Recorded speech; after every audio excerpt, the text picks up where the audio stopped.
الحمد لله وحده والصلاة والسلام على من لا نبي بعده. وقال الله تبارك وتعالى في كلامه المجيد والقرآن الحميد: أعوذ بالله من الشيطان الرجيم. بسم الله الرحمن الرحيم. يا أيها الذين آمنوا اتقوا الله وذروا ما بقي من الربا وإن لم تفعلوا فاعلموا الحج.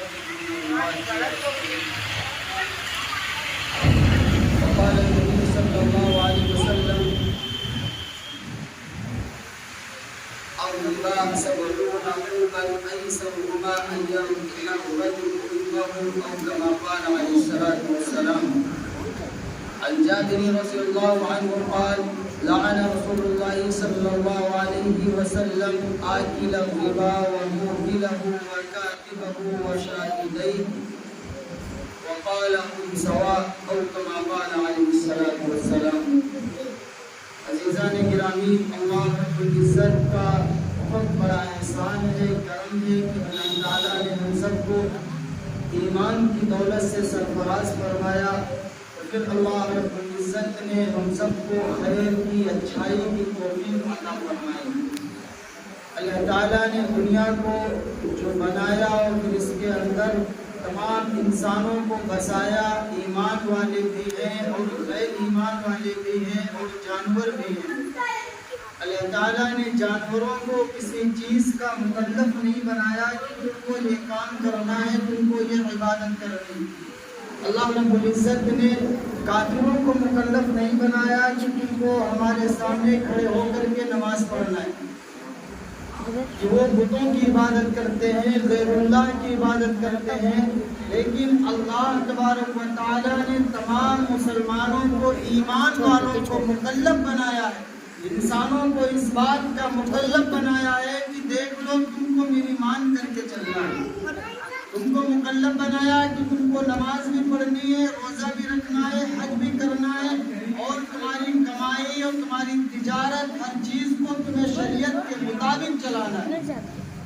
اللہ تعالیٰ نے تمام چیزوں کا مکلف انسان کو بنایا کہ دیکھ لو، ان تمام چیزوں کی تمہیں پابندی کرنا ہے، کہ تجارت کو تمہیں کرنا ہے، لیکن اپنی تجارت کو تمہیں کن چیزوں سے پاک کرنا ہے اور کن کاموں سے دور رکھنا ہے، کن خرافات سے تم کو بچنا ہے، اور پھر تم کو اللہ رب العزت جنت عطا فرمائیں گے، لیکن شرط یہ ہے کہ تم دنیا پر اللہ کے احکامات کو پورا کرو، اللہ کے احکام کو پورا کرو۔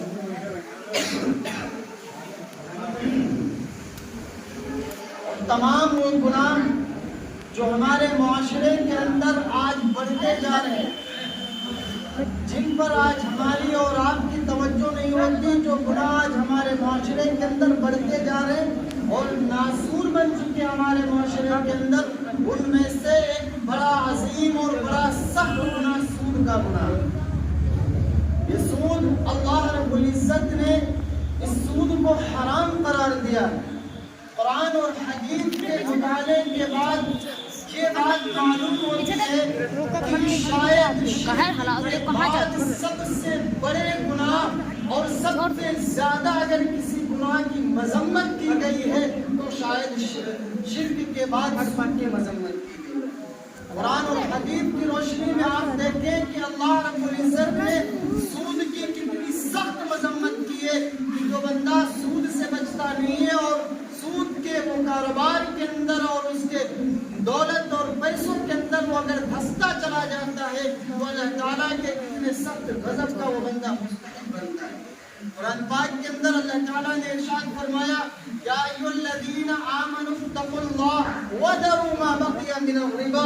اللہ تعالیٰ نے فرمایا کہ اے ایمان والو، اے میری مان کر چلنے والو، میری نماز پڑھنے والو، میرے سامنے کھڑے ہونے والو، تمام طرح سے اللہ رب العزت نے اپنے مومن بندوں کو مخاطب کیا کہ دیکھ لو، جو تم میری مان کر کے چلتے ہو، یا ایھا الذین آمنوا اتقوا اللہ وذروا ما بقی من الربا، کہ میرے بندو، ایمان والو، کہ جو پیچھے بچ چکا، جو چھوٹ چکا وہ سود چھوڑ دو، تم سود چھوڑ دو۔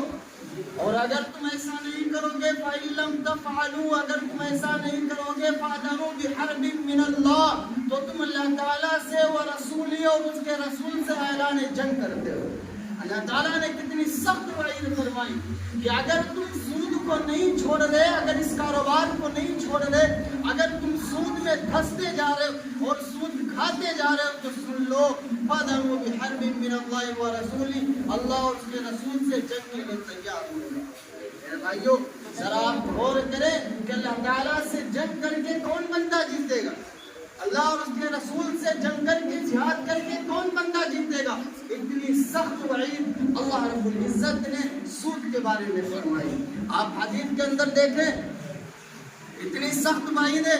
اللہ کے نبی کریم صلی اللہ علیہ وسلم نے ارشاد فرمایا کہ الربا 70 حوبا، کہ سود کے 70 درجے، فرمایا کہ الربا 70 حوبا، سود کے 70 درجے ہیں۔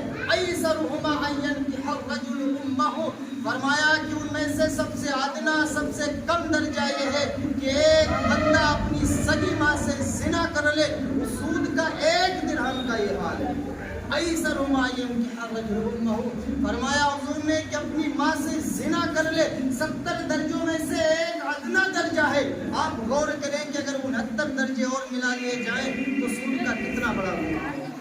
حدیث سے یہ بات پتہ چلتی ہے۔ ایک اور روایت میں اللہ کے نبی کریم صلی اللہ علیہ وسلم نے ارشاد فرمایا کہ سن لو سود کا گناہ اتنا زیادہ ہے کہ سود کا 1 درہم 36 مرتبہ زنا کر لینے سے بھی بدتر گناہ ہے سود کا 1 درہم کا استعمال کر لینا۔ آج ہم سب اندازہ لگائیں کہ آج ہم کس گناہ کے اندر پھنستے جا رہے ہیں، آج کس گناہ کے اندر ہم پھنستے جا رہے ہیں اور کن گناہوں کے اندر آج ہمارا معاشرہ پنپ رہا ہے۔ آج ہمارے معاشرے کے اندر یہ گناہ عام ہے جس کے بارے میں اللہ تعالیٰ نے خود اعلان کیا فَإِن لَمْ تَفْعَلُوا، اگر سود نہیں چھوڑتے ہو فَأْذَنُوا بِحَرْبٍ مِّنَ اللَّهِ وَرَسُولِهِ، تو اللہ اس کے رسول سے جنگ کے لیے تیار ہو جاؤ۔ اللہ تعالیٰ اس سے اعلان جنگ کرتے ہیں کہ اگر تم سودی کاروبار نہیں چھوڑتے تم اس سے جنگ کے لیے تیار ہو جاؤ۔ اور ایک جگہ فرمایا أَحَلَّ اللَّهُ الْبَيْعَ وَحَرَّمَ الرِّبَا، فرمایا اللہ رب العزت نے کہ میں نے تجارت کو، میں نے خرید و فروخت کو حلال کیا ہے، وحرم الربا، میں نے سود کو حرام کرا دیا۔ آج ہمارے بھائی آج اس گناہ کے اندر گھستے جا رہے ہیں۔ آج یہ گناہ ہو چاہے بینکنگ ٹرسٹ کے نام سے ہو اور چاہے ربا الفضل ہو چاہے ربا النسیہ ہو، آج ہم اس کو بہانے مار مار کر اس گناہ کے اندر آج ہم کو ملوث کر دیا۔ جگہ فرمایا عن جابر رضی اللہ عنہ قال لعن رسول اللہ صلی اللہ علیہ وسلم آکل الربا وموکلہ وکاتبہ وشاہدیہ وقال هم سوا، فرمایا جابر رضی اللہ تعالیٰ عنہ نے کہ اللہ کے حبیب نبی کریم صلی اللہ علیہ وسلم نے لعنت فرمائی ہے سود کاروبار کرنے والا، سودی معاملہ لکھنے والا، اس پر گواہ بننے والا اور سود لینے والا اور سود دینے والا، سب کے بارے میں اللہ کے رسول نے لعنت فرمائی۔ وقال هم سوا، اور فرمایا کہ گناہ میں سب کے سب برابر کے، سب کے سب برابر کے گنہگار ہیں۔ جو سودی کاروبار میں گواہ بنتا ہے، جو سودی کاروبار میں گواہ بنتا ہے کہ میرے سامنے معاملہ ہوا، وہ بھی برابر کا گنہگار ہے۔ اگر جو کوئی سودی کاروبار میں وکالت کرتا ہے، جو وکیل بنتا ہے کہ میں اس کی ذمہ داری لیتا ہوں، وہ بھی برابر کا گناہ ہے۔ میرے بھائیوں یہ کتنا سخت گناہ ہے۔ آج ہم سب نے اس گناہ کو گناہ نہیں سمجھا، بلکہ آج ہمارے معاشرے کے اندر اس کو ہلکا سمجھا جاتا ہے کہ بھائی یہ تو ہمارے معاشرے کے اندر چل رہا ہے، کہتے ہیں بھائی یہ تو تجارت کے اندر چلتا ہے۔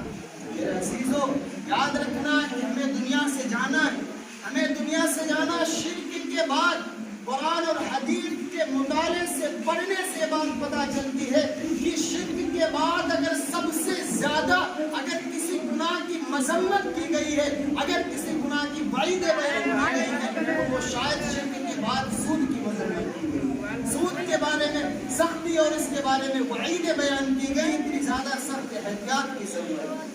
امام اعظم رحمۃ اللہ علیہ کتنے بڑے امام گزرے، ہم کہتے ہیں کہ ہم کریں گے نہیں تو کیسے کام چلے گا۔ امام اعظم رحمۃ اللہ علیہ جن کے ہم سب متبع ہیں، جن کے ہم سب اتباع کرتے ہیں، جن کے نقش قدم پر چلتے ہیں، تو نقش قدم پر چلنے کا مطلب صرف یہی نہیں ہوتا کہ ان کے نزدیک یہ ہے کہ رفع دین نہ کیا جائے تو ہم رفع دین نہیں کرتے۔ صرف امام اعظم کی اتباع کا مطلب یہ نہیں ہے کہ امام اعظم رحمۃ اللہ علیہ इमाम के पीछे सूरह फातिहा नहीं पढ़ी जाती तो हम ना पढ़े। इत्तिबा का मतलब ये है कि हर तरह से इत्तिबा किया। आप देखें इमाम आज़म रहमतुल्लाह अलैह उनके दौर के अंदर एक इंतकाल हुआ। जनाजा जब निकला तो कब्रिस्तान में जब दफन होने में देर थी, दफन होने में कुछ ताखीर थी कि कुछ देर में जनाजा दफन किया जाएगा। इमाम आज़म रहमतुल्लाह अलैह बूढ़े थे और सख्त धूप थी, सख्त गर्मी थी और कुछ लोग एक दीवार के साए में खड़े हो गए। इमाम आज़म रहमतुल्लाह अलैह को लोगों ने बुलाया कि हजरत यहाँ तशरीफ ले आइए, यहाँ दीवार का साया है, यहाँ दीवार का साया, यहाँ तशरीफ ले आए। इमाम आज़म रहमतुल्लाह अलैह ने कहा कि नहीं यही ठीक है। लोगों ने बहुत इसरार किया कि हजरत आपको तशरीफ लाना है, दीवार के साए में खड़े होना, वहाँ कहाँ धूप में आप खड़े। इमाम आज़म रहमतुल्लाह अलैह ने बहुत इसरार करने पर यह बात फरमाई कि सुन लो, जिसके दीवार के साए के नीचे तुम सब खड़े हो, ये मेरा ममरूज है, यानी ये मेरे पैसे इसके पास बाकी है, इसने मुझसे कर्ज लिया था। अगर मैंने इसके दीवार के साए से अगर फायदा उठा लिया तो कोई ऐसा ना हो कि फायदा उठाना सूद में शुमार कर दिया। इसलिए मैं साए से मैं बचता हूँ कि जब तक वो मेरा कर्ज नहीं लौटाएगा उस वक्त तक मैं उससे किसी चीज का फायदा नहीं उठाना चाहता। अगर मैंने किसी चीज का फायदा उठाया तो इस सूद में शुमार किया जाए। मेरे अजीजों, आज हम सब इस गुनाह को धड़ल्ले से इस्तेमाल करते हैं और हर बंदा अगर कोई चीज अगर गिरवी रखी जाए बेतहाशा उससे फायदा उठाता, वो चाहे खेत की शक्ल हो, चाहे जमीन की शक्ल हो, चाहे गाड़ी और मोबाइल फोन की शक्ल हो, उस पर फायदा उठाया जाता है। सूद की कई शक्लें होती हैं, फिक़ह की किताबों से आपको पता चलेगा। एक होता है रिबल फज्ल। रिबल फज्ल उसको कहते हैं कि जो हैंड टू हैंड, यानी जो पैसों से जो जिसका मामला किया जाए किसी चीज का, कि अगर किसी के जो हम जिनसे चीज हो, जैसे गेहूं का मामला किया जाए, चांदी और चांदी का मामला किया जाए, पैसे और पैसे का मामला किया जाए कि अगर आपके पास अच्छे गेहूं है, 1 किलो आप गेहूं लेकर के जाए कि साहब मेरा अच्छे गेहूं है, आप 2 किलो गेहूं इसके बदले में दे दें, आप नहीं कर सकते। अगर आपने इसका तबादला किया और 1 किलो अच्छे गेहूं दे करके 1 किलो 2 किलो आपने खराब गेहूं ले लिए तो यकीनन ये जो 1 किलो एक्स्ट्रा आपके पास आ रहा है ये सूद शुमार किया जाएगा। इसी तरह से एक होता है रिबन नसिया, कि आपने किसी को पैसे दे रखे उधार के तौर पर और आपने कहा कि भाई तुम्हें 6 महीने में लौटाना है, लेकिन 6 महीने के हिसाब से तुम्हें 6000 रुपये ये हमें फालतू देना है, ये हमें बढ़ा करके पैसे देना है, फिर मैं तुम्हें इतने पैसे उधार देता हूँ। और लोग ऐसा कर रहे हैं, लोग ऐसा कर रहे हैं कि ईमान वाले, कलमा पढ़ने वाले, जो आकर के सब के अंदर नमाज़ें अदा करने वाले, हज करने वाले, अल्लाह के अहकाम को मानने वाले, ये अपने पैसे दे करके सूद इस्तेमाल करते हैं और सोचते हैं कि हम बड़े हुए हैं, हम बड़े हुए हैं। अल्लाह के रसूल ने फरमाया कि देख लो जो तुम सूद इस्तेमाल करते हो, ये देखने में तो तुम्हें बढ़ोतरी मालूम होती है, लेकिन असल ये तुम्हारा खसारा और नुकसान है, ये तुम्हारा खसारा और नुकसान है।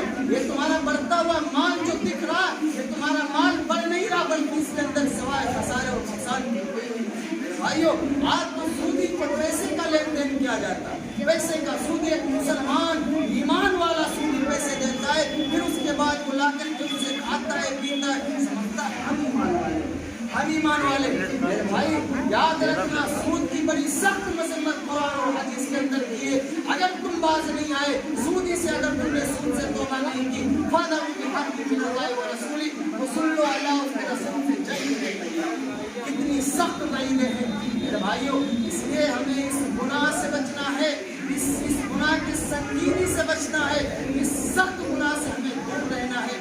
और अगर हमने इस गुनाह से तौबा ना की, अगर हमारा खात्मा इस गुनाह के अंदर हुआ, अगर इसी हालत में अगर हमारी मौत आ गई, तो इस बात का अंदाजा लगाएं कि हम अल्लाह के यहाँ कितने सख्त गुनाह में मुलव्वस होंगे। आप सल्लल्लाहु अलैहि वसल्लम को जब मेराज हुई, जब मेराज पर हुजूर जब तशरीफ ले गए और वहाँ पर जब जन्नत और जहन्नम का जब दीदार किया, तो वहाँ पर जिब्रील अमीन के साथ में रसूलुल्लाह तशरीफ फरमाते और वहाँ पर देखा कि कुछ लोगों के पेट बिल्कुल कमरे की तरह बड़े हुए हैं और फरमाया, और फिर उसके अंदर बिल्कुल सांप इतने बड़े बड़े टहल रहे हैं, इतने बड़े बड़े सांप टहल रहे थे कि दूर से दिखाई दे रहा था, दूर से दिखाई दे रहा था कि इतने बड़े पेट हैं उनके अंदर सांप टहल ले। फरमाया हुजूर ने, जिब्रील अमीन ये कौन लोग हैं? या सय्यदुल मलाइका ये कौन लोग हैं कि इनको इतना सख्त अजाब दिया जा रहा, कि इतने बड़े बड़े पेट इनके कर दिए गए जिन पर सांप टहल रहे और सांप दूर से नजर आ रहे। तो जिब्रील अमीन ने फरमाया कि या रसूल अल्लाह, ये वो लोग हैं जो दुनिया के अंदर सूदी कारोबार करते थे। या रसूल अल्लाह, ये वो लोग हैं जो दुनिया के अंदर सूद खाते थे। आज अल्लाह ने इनको ये सजा दी है कि अल्लाह ने इनके पेट कमरे के बराबर कर दिए हैं और फिर इनके सांपों के अंदर, इनके पेटों के अंदर अल्लाह ने सांपों को दाखिल कर दिया। आज हम अंदाजा लगाएं, आज हम किस गुनाह के अंदर फंसते जा रहे हैं। बहुत सारे लोग अपनी रकम, अपना पैसा बैंक में जमा करते।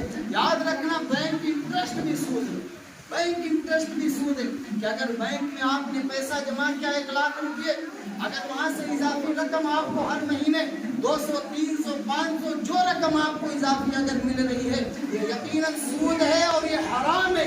अगर आपने इसको इस्तेमाल किया अपनी जात पर, अगर आपने इसको इस्तेमाल किया अपने ऊपर, तो आप बहुत सख्त गुनहगार हो। बहुत सख्त से सूद खाने का गुनाह है। इसी तरह से बिल्कुल बैंक इंटरेस्ट भी खुला हुआ चीज है, आप इसको इस्तेमाल करने से बचें। अब करें तो आप क्या करें? अगर बैंक के अंदर अगर इतना पैसा आ रहा, आप उसको कहाँ इस्तेमाल करें? उलमा ने लिखा है, फुक़हा ने लिखा है कि आप बैंक में जो आपका बैंक इंटरेस्ट है उसको वहाँ से निकाल लें, बैंक में न छोड़े। वरना गैर मुस्लिम जो अक़वाम है वो इस पैसे से गलत फायदा उठाती है, फिर मुसलमानों को इसका निशाना बनाती है। आप अपना पैसा बैंक इंटरेस्ट कतान बैंक के अंदर ना छोड़ें, बल्कि वहाँ से निकाल करके आप उसको बगैर सवाल की नीयत से गरीबों में तकसीम करें, गरीबों में बांट दे, अपने ऊपर उसको ना इस्तेमाल करें। और इंशाअल्लाह आपने हराम पैसे जब अपने से दूर किया तो अल्लाह ताला इस पर आपको सवाब देंगे।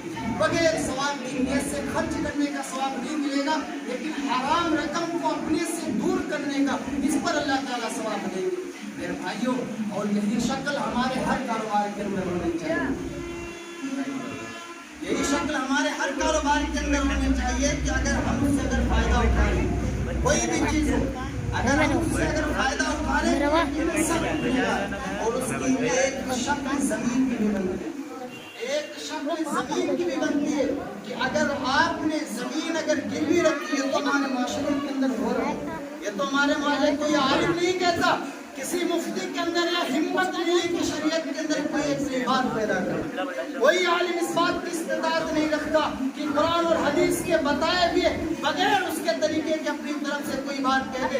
हवाले के साथ ये बात कहता हूँ कि अगर जमीन गिरवी इस बात पर अगर रखा जाता है कि 50,000 रुपये अगर आपने किसी से ले रखे और फिर उसकी जमीन अगर आपने 1 साल तक अगर चेक काटा या अगर फायदा उठाया, फिर जब आपने पैसे लिए तो 50,000 पूरे वापस लिए, खुदा की कसम बीच में जो तुमने फसल खाई है ये तुमने सूद खाया, ये तुमने सूद खाया।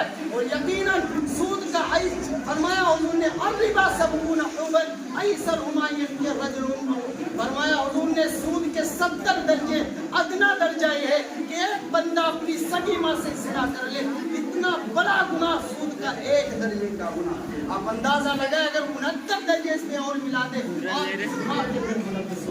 इसलिए मेरे भाइयों, हमें इस गुनाह से बचना, हमें अपने कारोबार को इस गुनाह से बचाना। अगर किसी ने कोई चीज़ अगर हमारे पास अगर गिरवी रखी, आप उससे फायदा ना उठाए। उलमा ने इस बात से भी मना फरमाया है कि अगर आपके पैसे अगर कोई बाकी है, आपसे अगर किसी ने कर्ज ले रखा है तो उसका तोहफा भी कबूल ना करें। उलमा ने इस बात से भी मना फरमाया कि अगर आपने किसी को कर्ज दिया है तो उसका तोहफा भी कबूल ना करो, कहीं ऐसा ना हो कि वो तोहफा आपका सूद में जुड़ जाए कि आपने इतने पैसे बाकी थे, बीच में आपने तोहफा ले लिया, तोहफा ये एक्स्ट्रा ले लिया, ये सूद हो जाए। उलमा ने इससे भी मना किया अगर आपने किसी को कर्ज दे रखा उसकी दावत भी कबूल ना करो जब तक कि उसके पैसे ना अदा हो जाए। मेरे भाइयों, सूद से कितना एहतियात करें, कितना एहतियात बचना है मेरे भाइयों। इसलिए अल्लाह से गुजारिश है कि इस काम से तौबा करें, इस रकम से तौबा करें, वरना मरना सबको, अल्लाह के पास जाना सबको। कोई ये ना समझे कि भाई बाद में देख लिया जाएगा, नहीं, अल्लाह के पास जाना सबको, सबको अपने अल्लाह के पास हिसाब देना। फिर अल्लाह के यहाँ बहाने नहीं चलेंगे कि अल्लाह में नहीं जानूंगा, اللہ نے قرآن اور حدیث دے دیے، علماء محنت کرتے ہیں، اس لیے میرے بھائیوں اس سخت اور سنگین گناہ سے بچیے، اللہ تعالیٰ سے توبہ کیجیے، اللہ رب العزت ہم سب کو اس گناہ سے بچنے کی توفیق عطا فرمائے۔